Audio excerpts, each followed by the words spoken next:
Hey guys, and welcome back to another YouTube video. In this video, I'll be doing my AFL fantasy review of the Sydney vs Port Adelaide game, the thriller at the SCG, in which the Swans lost by 2 points by probably 3 or 4 inches, I'd say. Maybe it was less than a foot from going over the line. So yeah, before we get into it, remember to like and subscribe, turn the notification bell on so you know when I upload, and let's get into the video. So if I go here, there we go. Florent had a huge game, even though he missed the last kick. Huge game from him. 40, 34, 34 in the first, third, and fourth, respectively. Huge game, just don't think he can average that. Warner, 109. He wasn't tagged, I don't think, and that's why he was able to explode in the first and third quarter. Huge game from him. Lloyd, again, showing that he has a huge game in him. 42 in the first, nothing really in the second, and then an alright third and fourth. And then you have Gordon here, and he's getting less CBAs, I'm pretty sure, but he's still able to get the score just because when they need to.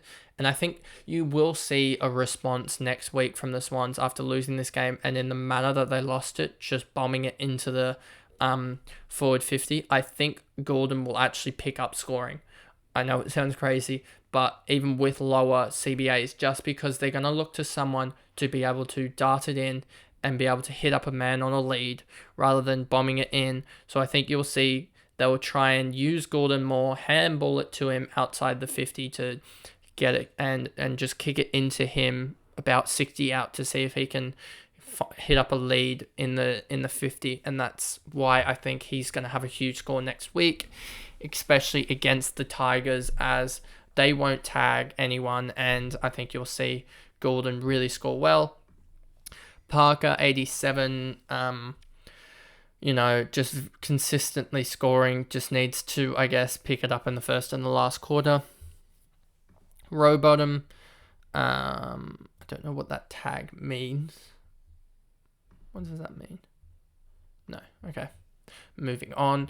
Rowbottom, just scored really well in the second quarter, and outside of that didn't score well. Then you have Laddams here, 74 average before the game, scored 82. I mean, not 82, it scored 84. Yeah, it just looked... I just don't know if he's going to hold his spot much longer. They are just pressing. I know that they're saying that they're trying to take the cautious approach with Hickey, but they just want Hickey back at this point. I think Laddams is, he's just not the best option for actual game sense. He's good for fantasy, but not for actual, ruck work, I guess. And then Heaney has a huge break even, so that's why his price going to drop. And if he's going to drop into the 500Ks. He might be, honestly, an option if he can actually pick it up and score well. But if we look here at Heaney, what's he done the last two? He's scored a 28. If he can, he's probably going to need to be able to pick it up and score 90s. But if he drops into 500K and starts scoring 80s, so his break even this week's probably going to be another 110, 120. I think, and if he scores another 80, that'll be again another he'll go down another 50k from that or so, which will get him into the 580 region, and then he'll have a break even of 90, and then that will start to level out, I guess. Papley, 70, Rampy, 69. Good thing we didn't go with Rampy based on that round 1 performance, as he's sort of gone back to his average of 69, 70 region.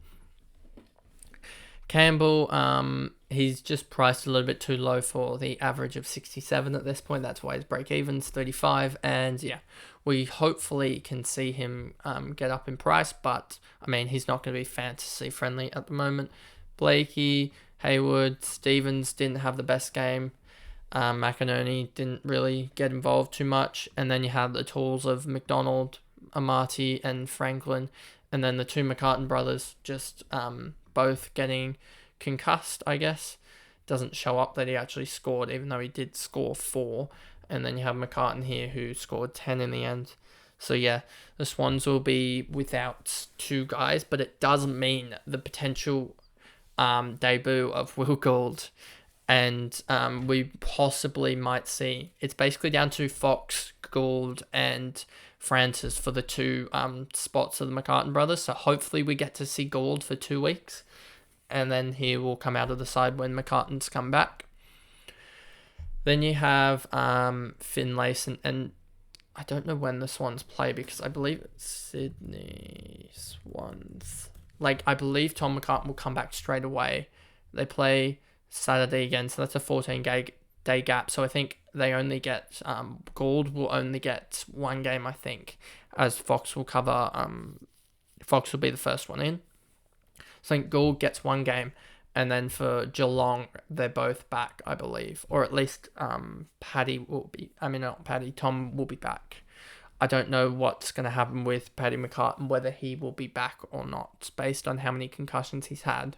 But if he isn't back, then that definitely opens the door for the likes of us to get in, who it will be Will Gould, as he should have a chance at getting into the side. Then you have Finlayson, Dersma. None of these guys really scored well. Butters outscored Rosie, as he was tagged by, I believe, Rowbottom, as that's why there was a tagging. Yeah, that's why there was a tagging symbol on, because he tagged Rosie, and Rosie couldn't basically beat the tag. I mean, he wasn't tagged, I don't think, in the last quarter as much, and that's why Rosie had a 27-point last quarter. Like I said, Horn Francis just isn't a good fantasy scorer. And he's just really lazy, and that's why probably he doesn't get another 10-15 points, just because he doesn't work as hard around the ground. And then Boak, that scored really well. Dixon did all right as a key position player. Lear had actually a really good game stats wise as a key defender, just didn't show up on AFL Fantasy. And yeah, he had a pretty good game locking down Lance Franklin, Marshall, and then, yeah, there isn't really much to, I guess, talk about because they don't really have any rookies to Port. So, yeah, there's not really else to talk about. Ollie Wines had a horrific game, and his price is just tumbling at the moment.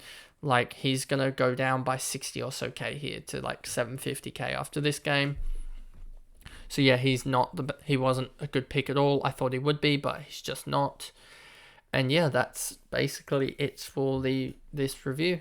So if I go back to the main screen, so that's my review of the Sydney versus Port Adelaide game on the Saturday evening. And I'll see you guys for another video sometime soon. Thanks, guys. Goodbye.